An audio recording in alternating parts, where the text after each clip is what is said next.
Red सी के नीचे एक ऐसी जगह है जिसने वैज्ञानिकों को लंबे समय से हैरान कर रखा है। ये ना तो कोई द्वीप है, ना ही कोई गुफा, बल्कि यह समुद्र के नीचे ही एक झील जैसी जगह है। पहली नजर में यह होना असंभव सा लगता है, क्योंकि जब चारों ओर पानी ही पानी है, तो पानी के नीचे एक और झील कैसे हो सकती है? लेकिन असल में यह सचमुच मौजूद है। लेकिन चर्चा शुरू करने से पहले मैं आपसे एक लाइक और हमारे चैनल को सब्सक्राइब करने की गुजारिश करता हूं। यह हमारे जैसे कंटेंट क्रिएटर्स के लिए बहुत बड़ी मदद है। तो चलिए अब शुरू करते हैं। करीब 1500 से 2000 मीटर की गहराई पर रेड सी के कुछ हिस्सों में ब्राइन पूल्स पाए जाते हैं। यहाँ का पानी बहुत ज्यादा खारा है, सामान्य समुद्री पानी से कई गुना ज्यादा खारा। इसके अत्यधिक खारेपन की वजह से यह आसपास के पानी में आसानी से नहीं घुल मिलता, इसलिए यह समुद्र के नीचे एक अलग झील की तरह बना रहता है। जब गहरे समुद्र में जाने वाली पनडुब्बी की रोशनी से देखा जाता है, तो दोनों तरह के पानी की स्पष्ट सीमा साफ दिखाई देती है। यह समुद्र तल पर रखे शीशे जैसा दिखता है और किनारों पर हल्की लहरें भी नजर आती हैं। ये कोई भ्रम नहीं, यह सच है, क्योंकि दोनों पानी में नमक और घनत्व में बड़ा अंतर होता है। इससे भी अजीब बात उन्होंने बाद में खोजी। इन ब्राइन पूल्स के अंदर लगभग कोई ऑक्सीजन नहीं होती। इसके अलावा इसमें बहुत ज्यादा नमक और कई तरह के रसायन भी होते हैं। इसी वजह से ज्यादातर मछलियों और समुद्री जानवरों के लिए इस जगह में घुसना निश्चित मौत है। इसीलिए कई मछलियां या जानवर ब्राइन पूल के किनारे भटक कर बाहर नहीं निकल पाते। इसी वजह से कुछ वैज्ञानिक इन जगहों को गहरे समुद्र के डेथ ट्रैप्स कहते हैं। इन पूलों में बड़े जानवर मुश्किल से जिंदा रहते हैं, लेकिन कुछ अनोखी जिंदगियां यहां सरवाइव कर जाती हैं। इनमें कुछ बहुत अजीब होती हैं। ये छोटे छोटे सूक्ष्म जीव हैं जो जिंदा रहने के लिए सूरज की रोशनी पर निर्भर नहीं रहते। इसके बजाय ये अपने आसपास मौजूद रसायनों का इस्तेमाल ऊर्जा के स्रोत के रूप में करते हैं। यानी चाहे वहां हमेशा अंधेरा हो और लगभग ऑक्सीजन ना हो, फिर भी ये जीव जिंदा रहने का तरीका ढूंढ लेते हैं। इसी कारण वैज्ञानिक अब ब्राइन पूल्स का अधिक अध्ययन कर रहे हैं। संभव है कि पृथ्वी पर जहां सबसे पहले जीवन शुरू हुआ था, वो जगह कुछ ऐसी ही दिखती थी अरबों साल पहले। और सिर्फ इतना ही नहीं, अगर हमारी पृथ्वी पर इतनी कठिन परिस्थितियों में भी जीवन रह सकता है, तो मुमकिन है कि दूसरी दुनियाओं के बर्फीले महासागरों के नीचे भी इसी तरह का जीवन मौजूद हो। बृहस्पति और शनि के कुछ चंद्रमाओं के बारे में माना जाता है कि उनकी बर्फ के नीचे महासागर छुपे हैं। सीधे शब्दों में कहें तो रेड सी के नीचे मौजूद रहस्यमय झील सिर्फ एक अजीब प्राकृतिक संरचना नहीं है, यह एक प्राकृतिक प्रयोगशाला भी है जो मानवता के सबसे बड़े सवालों में से एक का जवाब दे सकती है।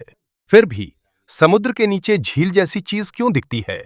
कारण है वहां का पानी और भी ज्यादा खारा होना, क्योंकि जब पानी में ज्यादा नमक घुल जाता है तो वह और भारी हो जाता है। इसलिए ब्राइन पूल का खारा पानी डूबकर समुद्र तल के सबसे निचले हिस्से में जमा हो जाता है।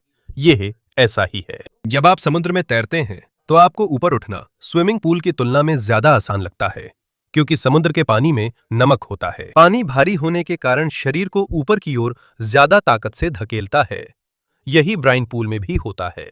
इसका पानी सतह के समुद्री पानी से अधिक खारा और भारी होता है, इसलिए यह ना तो ऊपर उठता है और ना ही जल्दी फैलता है। ये बस नीचे ही रहता है, जैसे पानी की मोटी चादर समुद्र के तल पर बिछी हो। इसी वजह से सामान्य समुद्री पानी और अत्यधिक खारे पानी के बीच एक स्पष्ट विभाजन बन जाता है। सबमर्सिबल के कैमरे में यह झील की सतह जैसा लगता है, जिसकी सीमा, किनारा और कभी-कभी छोटी लहरों जैसी हलचल नजर आती है। लेकिन यह कोई जादू नहीं है, यह सिर्फ विज्ञान है।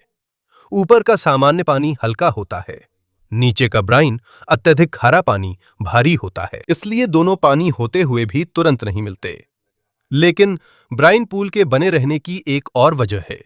यह सिर्फ खारा होने की बात नहीं है। रेड सी के कुछ हिस्सों में गहरे ब्राइन पानी का तापमान सतह के पानी से भी ज्यादा हो सकता है। जब गर्मी और खारापन एक साथ चलते हैं, तो दोनों पानी की परतों के बीच एक अनोखी प्रक्रिया होती है। क्योंकि गर्मी नमक से ज्यादा तेजी से फैलती है, इसका मतलब है कि गर्मी पहले सतह के पानी में पहुंचती है, जबकि खारापन धीरे धीरे फैलता है। इसी वजह से सामान्य पानी और ब्राइन पूल के बीच एक अदृश्य दीवार बन जाती है। यह कोई पत्थर की दीवार नहीं है, यह कोई शीशा नहीं है। वजन, खारापन और गर्मी में इतना अंतर होता है कि उनकी सीमा साफ दिखती है। सबमर्सिबल की रोशनी से यह सीमा स्पष्ट दिखती है, जैसे किसी झील को देख रहे हों। लेकिन वो झील समुद्र के नीचे है। दुनिया के कुछ हिस्सों में ब्राइन पूल बहुत छोटे होते हैं, लेकिन कुछ ऐसे भी हैं जो बहुत बड़े आकार तक पहुंच जाते हैं। कुछ ब्राइन पूल ऐसे होते हैं जो झील जैसे दिखते हैं, कुछ नदी जैसे लगते हैं और कुछ समुद्र के नीचे झरने की तरह बहते हैं। नोआ के अनुसार ब्राइन में ज्यादा नमक होने से वह साधारण समुद्री पानी से भारी होता है, इसलिए यह समुद्र के तल पर बहता और गहरे गड्ढों में जमा हो सकता है। रेड सी के गहरे समुद्री ब्राइन पूलों पर किए गए अध्ययनों के अनुसार कुछ जगहें इतनी खारी हैं कि वहां लगभग ऑक्सीजन नहीं होती और रासायनिक संरचना भी अलग होती है। इसका मतलब है यह साधारण पानी नहीं है, यह एक ऐसा चरम वातावरण है जिसमें समुद्री जीवन के अधिकांश जीव नहीं रह सकते। लेकिन सवाल है, अगर थोड़ा नमक ब्राइन पूल से बाहर निकलता है तो वो खत्म क्यों नहीं होता? ये पूरे समुद्र में क्यों नहीं घुल जाता और गायब हो जाता? यही पानी के नीचे की झीलों का सबसे बड़ा रहस्य है। ब्राइन पूल सिर्फ बचा हुआ खारा पानी नहीं है, कई जगहों पर यह समुद्र तल के नीचे से लगातार भरता रहता है। समुद्र के नीचे चट्टानों और मिट्टी में प्राचीन नमक के भंडार दबे हुए हैं। जब वहां से पानी गुजरता है तो नमक घुल जाता है। नतीजा यह होता है कि पानी बहुत खारा हो जाता है।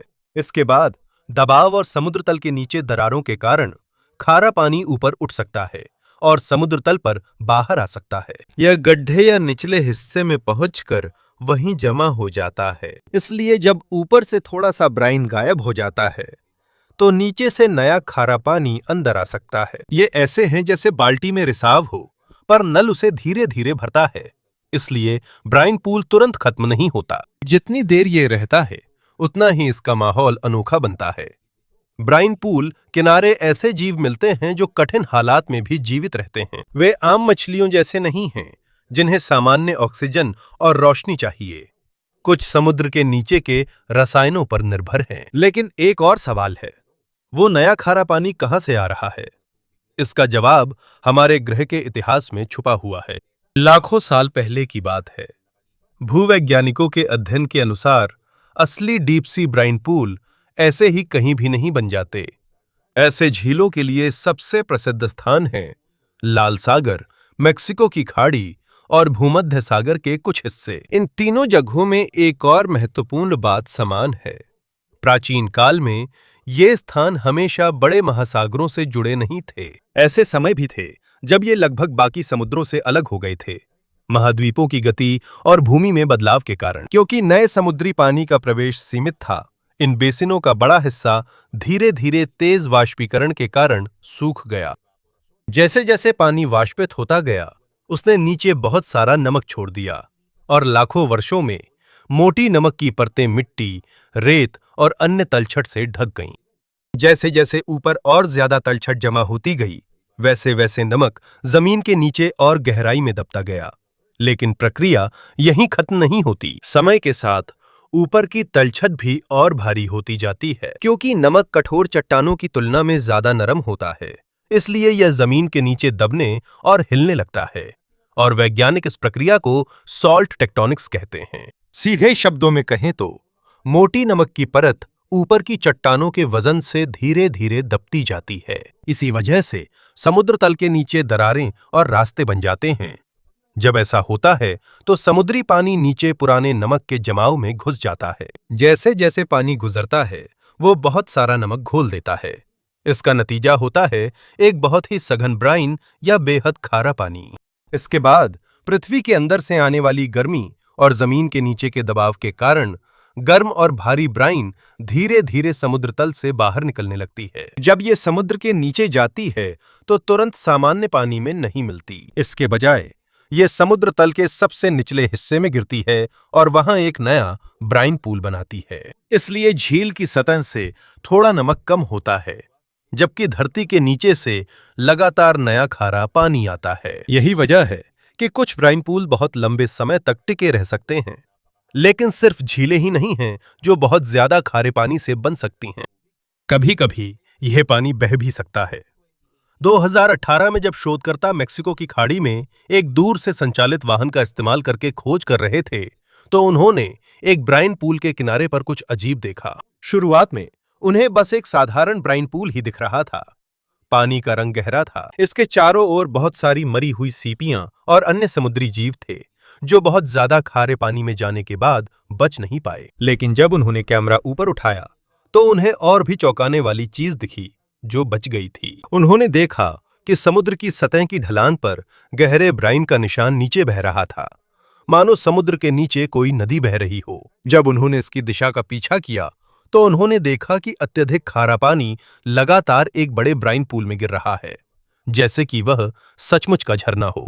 फर्क बस इतना है कि इसमें बहने वाला पानी ताजा नहीं है, यह समुद्र के नीचे अत्यधिक खारे पानी का झरना है। नोआ और समुद्र विज्ञानी के अनुसार ऐसा इसलिए संभव है क्योंकि ब्राइन सामान्य समुद्री पानी से अधिक भारी होता है, इसलिए तैरने के बजाय यह समुद्र की सतह की ढलानों पर नीचे की ओर बहता है, जैसे कि जमीन पर नदी बहती है। इसका मतलब है महासागर के नीचे ऐसे स्थान हैं जहां झीलें हैं, नदियां हैं और यहां तक कि झरने भी हैं।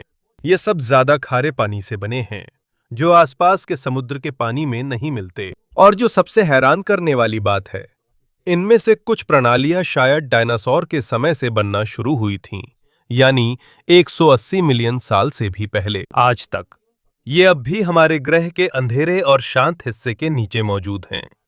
लेकिन इस जगह की खासियत सिर्फ झीलें और झरने ही नहीं हैं। सबसे हैरान करने वाली बात यह है कि यहाँ के आसपास जीव रहते हैं, जबकि यहाँ किसी का जिंदा रहना नामुमकिन लगता है।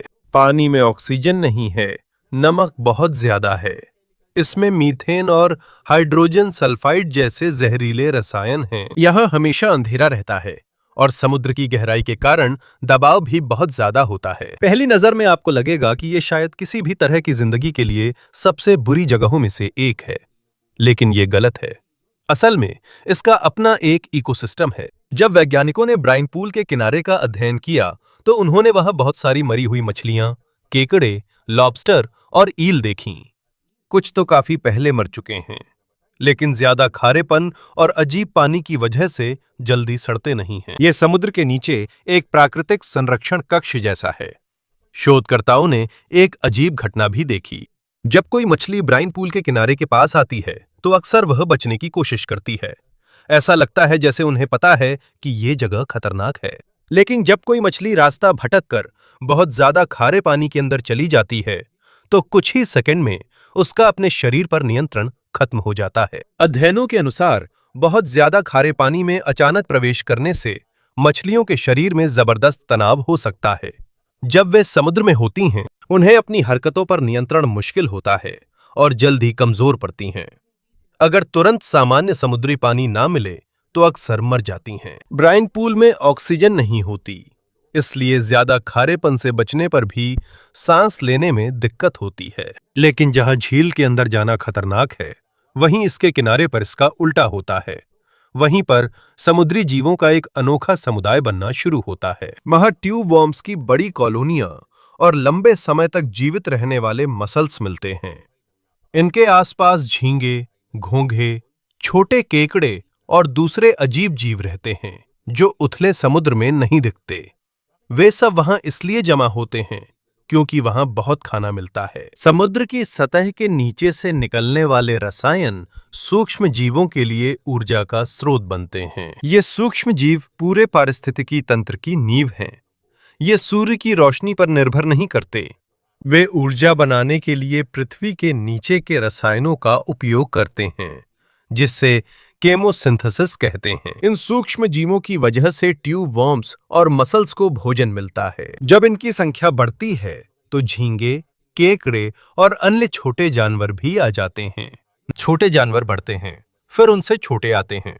इसके बाद मछली, ऑक्टोपस, ईल जैसे बड़े शिकारी आते हैं। सीधे शब्दों में कहें तो चाहे ये जगह कितनी भी खतरनाक क्यों ना हो, ये गहरे समुद्र के बीच एक नखलिस्तान की तरह काम करती है। लेकिन एक ऐसा जीव है जिसने वैज्ञानिकों को और भी ज्यादा चौंका दिया। ये है हैगफिश। ये आज तक जीवित रहने वाली सबसे पुरानी कशेरुकी प्रजातियों में से एक है। ये डायनासोर के अस्तित्व में आने से भी बहुत पहले से मौजूद है। और भी हैरानी की बात यह है कि ऐसा लगता है कि ये ब्राइन पूल के किनारे में आसानी से आ जा सकती है। वह बाकी मछलियों की तरह तुरंत प्रभावित नहीं होती, जबकि दूसरे जानवर जल्दी कमजोर पड़ जाते हैं। अत्यधिक खारे पानी में हैगफिश अंदर जाकर खाना ले जाती है और फिर बाहर आ जाती है। वैज्ञानिक इसे पूरी तरह नहीं समझ पाए हैं। ये बाकी समुद्री जानवरों की तुलना में ज्यादा मजबूत क्यों है? इसका कारण अभी भी पूरी तरह से पता नहीं चला है। शोध अभी भी जारी है ताकि यह पता चल सके कि इसके शरीर में क्या खास है। इसीलिए ब्राइन पूल्स और भी महत्वपूर्ण हो जाते हैं। ये सिर्फ समुद्र के नीचे अजीब झीलें नहीं हैं। ये एक प्राकृतिक प्रयोगशाला है जहां वैज्ञानिक ये अध्ययन करते हैं कि जीव कैसे अत्यधिक गर्मी, बहुत ज्यादा नमक, ऑक्सीजन की कमी और जहरीले रसायनों में जीवित रहते हैं। ये ज्ञान न केवल पृथ्वी पर जीवन समझने बल्कि अन्य ग्रहों पर जीवन खोजने में भी सहायक है, खासकर वहां जहां मोटी बर्फ के नीचे महासागर है, जैसे बृहस्पति और शनि के कुछ चंद्रमाओं पर। इससे भी ज्यादा हैरान करने वाली बात यह है, ये पूरा पारिस्थितिकी तंत्र सूरज की रोशनी पर निर्भर नहीं करता। यहाँ एक और तत्व है जो कई जीवों के लिए ऊर्जा का मुख्य स्रोत है। ये एक गैस है जिसे आमतौर पर खतरनाक और विषैला माना जाता है, लेकिन यहाँ समुद्र की गहराई में यही गैस इन सभी जीवों के समुदाय को जीवित रखने में मदद करती है। लेकिन इससे भी बड़ा सवाल है, अगर समुद्र के नीचे सूरज की रोशनी नहीं पहुंचती तो इन सभी जानवरों का खाना कहां से आता है? पृथ्वी पर लगभग हर जगह जीवन की शुरुआत सूरज से होती है। पौधे सूरज की रोशनी की ऊर्जा का इस्तेमाल करके अपना खाना खुद बनाते हैं। इस प्रक्रिया को प्रकाश संश्लेषण कहा जाता है। इसके बाद दूसरे जानवर उन पौधों को खाते हैं और फिर उनसे भी बड़े जानवर उन्हें खाते हैं। इसी तरह पूरी पृथ्वी पर खाद्य श्रृंखला चलती है। यहां तक कि गहरे समुद्र में भी जीवन सूरज पर निर्भर करता है। कैसे? क्योंकि समुद्र की सतह से धीरे धीरे डूबते हुए मृत प्लवक, शैवाल और अन्य जैविक पदार्थों के छोटे छोटे टुकड़े होते हैं। वैज्ञानिक इसे समुद्री बर्फ, मरीन स्नो कहते हैं। यही गहराई में रहने वाले कई जीवों के लिए भोजन का काम करता है। लेकिन ब्राइन पूल के आसपास कुछ अलग होता है। वहां इतनी समुद्री बर्फ नहीं है जो इतने जीवों को सहारा दे सके। यानी इस पारिस्थितिकी तंत्र के पास ऊर्जा का कोई और स्रोत है। यहीं से समुद्री विज्ञान की सबसे अहम खोजों की शुरुआत हुई। वैज्ञानिकों ने जब ब्राइन पूल के किनारे रहने वाले बड़े मसल्स का अध्ययन किया तो उनकी गलफड़ों में बहुत सी खास किस्म की बैक्टीरिया पाईं। ये साधारण बैक्टीरिया नहीं थीं, इनमें एक विशेष क्षमता थी। सूरज की रोशनी का इस्तेमाल करके खाना बनाने के बजाय वे पृथ्वी के नीचे से निकलने वाले रसायनों का इस्तेमाल करते हैं। इसमें मीथेन और कहीं कहीं हाइड्रोजन सल्फाइड भी है। इस प्रक्रिया को केमोसिंथेसिस कहा जाता है। आसान शब्दों में कहें तो जहां पौधे भोजन बनाने के लिए सूरज की रोशनी का इस्तेमाल करते हैं, वहीं समुद्र के नीचे रहने वाले बैक्टीरिया रसायनों से मिलने वाली ऊर्जा का इस्तेमाल करते हैं। इसलिए वहां सूरज की रोशनी न होने पर भी वे खाना बना सकते हैं। बैक्टीरिया पहले ऊर्जा बनाते हैं, इसके बाद अन्य जीव उन्हें खाते या उनसे लाभ उठाते हैं। यहीं से ब्राइन पूल की खाद्य श्रृंखला शुरू होती है। बैक्टीरिया और मसल्स के बीच एक और हैरान करने वाला रिश्ता है। बैक्टीरिया मसल्स को खाना और ऊर्जा देते हैं। बदले में मसल्स अपने शरीर में बैक्टीरिया की रक्षा करते हैं। वे एक दूसरे की मदद करते हैं ताकि दोनों जीवित रहें। इसी साझेदारी के कारण ब्राइन पूल के पास मसल्स अधिक हो जाते हैं। मसल्स की संख्या बढ़ने पर झींगे, केकड़े, लॉबस्टर और उनके खोलों में रहने वाले अन्य जानवर भी बढ़ जाते हैं। छोटे जानवर बढ़ते हैं तो बड़े शिकारी भी वहां पहुंच जाते हैं। इसलिए भले ही ये समुद्र के एक बहुत बड़े और लगभग निर्जीव हिस्से के बीच में हो, ब्राइन पूल के आसपास का इलाका समुद्री जीवों का एक छोटा सा शहर बन जाता है। जब वैज्ञानिकों ने इसे पहली बार देखा तो वे बहुत हैरान रह गए, क्योंकि इसने दिखाया कि पृथ्वी पर सारी जिंदगी सूरज के इर्द गिर्द नहीं घूमती। कुछ पारिस्थितिक तंत्र ऐसे भी हैं जो बिना किसी रोशनी की किरण के भी जीवित रह सकते हैं। ये खोज और भी महत्वपूर्ण हो गई जब वैज्ञानिकों ने ये अध्ययन करना शुरू किया कि हमारे ग्रह पर पहली जिंदगी कैसे शुरू हुई। बहुत लंबे समय तक कई वैज्ञानिकों का मानना था कि जीवन की शुरुआत उथले और गर्म पानी में हुई थी, जहां सूरज की रोशनी पड़ती थी। 1871 में चार्ल्स डार्विन ने एक पत्र में सुझाव दिया था कि जीवन की शुरुआत एक छोटे और गर्म तालाब में हो सकती है, जिसमें अलग अलग रसायन हों। बाद में प्राइमोर्डियल सूप नामक विचार सामने आया। इस सिद्धांत के अनुसार उथले पानी में मौजूद साधारण रसायन धीरे धीरे मिलकर पहले जीवन का निर्माण करते गए, जिसमें ऊर्जा सूरज की रोशनी, गर्मी और संभवतः बिजली से मिली। कई दशकों तक ये जीवन की उत्पत्ति का सबसे ज्यादा स्वीकार किए जाने वाले स्पष्टीकरणों में से एक रहा। लेकिन जब हाइड्रोथर्मल वेंट्स और ब्राइन पूल्स के आसपास के पारिस्थितिक तंत्र खोजे गए, कई वैज्ञानिकों का नजरिया बदलने लगा। जब उन्हें एहसास हुआ कि जीवन शुरू होने के लिए सूरज की जरूरत नहीं है, यह भी संभव है कि जीवन समुद्र की गहराइयों में शुरू हुआ हो, जहां पृथ्वी के अंदर से गर्मी आती है और बहुत सारे रसायन होते हैं जो ऊर्जा का स्रोत बन सकते हैं। आज तक जीवन की सटीक उत्पत्ति के बारे में कोई एक सिद्धांत सही साबित नहीं हुआ है।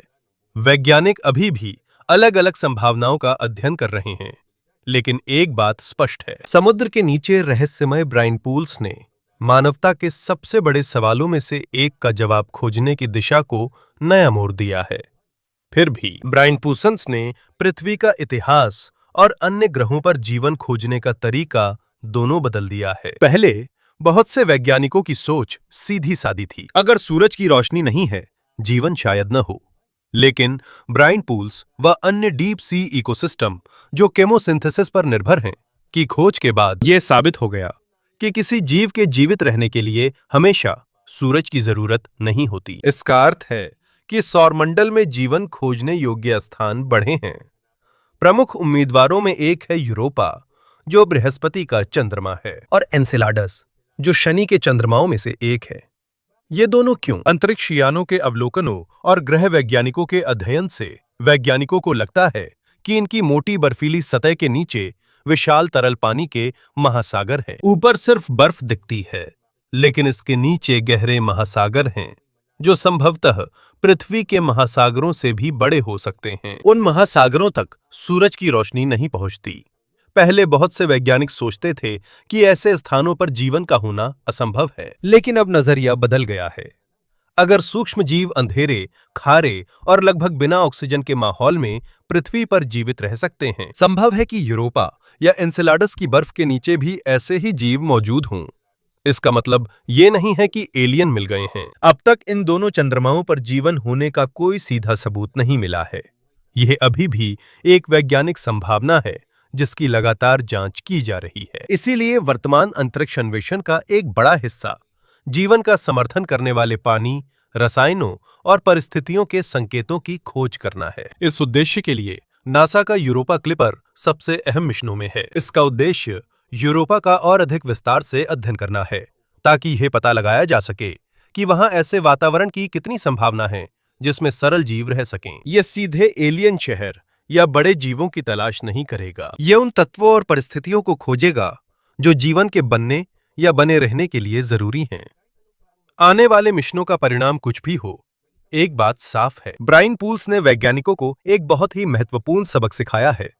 हमने पहले जितना सोचा था, जीवन उससे कहीं ज्यादा मजबूत है। यह लगभग बिना ऑक्सीजन वाले स्थानों पर भी जीवित रह सकता है। यह अत्यधिक खारेपन में भी जीवित रह सकता है। यह बहुत अधिक दबाव के नीचे भी जीवित रह सकता है, और यह बिना सूरज की एक भी किरण के भी जीवित रह सकता है। इसी वजह से हमारी समझ इस बात को लेकर और भी गहरी हो गई है कि रहने योग्य या जीवन के लिए उपयुक्त स्थान का असली मतलब क्या है। शायद पृथ्वी पर कई ऐसे वातावरण हैं जिन्हें हम नहीं समझ पाए हैं, और सौरमंडल में भी ऐसा हो सकता है। हर नई खोज, चाहे समुद्र की गहराइयों में हो, हमें नए जीवों और पारिस्थितिकी तंत्र के बारे में सिखाती है। यह दिखाता है कि हमें अपनी ही पृथ्वी के बारे में अभी बहुत कुछ जानना बाकी है। और अगर पृथ्वी खुद भी अब तक ऐसे अद्भुत रहस्य छुपाए हुए है, तो सोचिए बाकी दुनियाओं में कितनी और चीजें खोजी जानी बाकी होंगी। शायद जीवन की उत्पत्ति के बारे में अगली बड़ी खोज अंतरिक्ष से नहीं आएगी। यह शायद हमारे महासागर के नीचे एक शांत अंधेरे और बहुत गहरे झील से शुरू हो सकता है।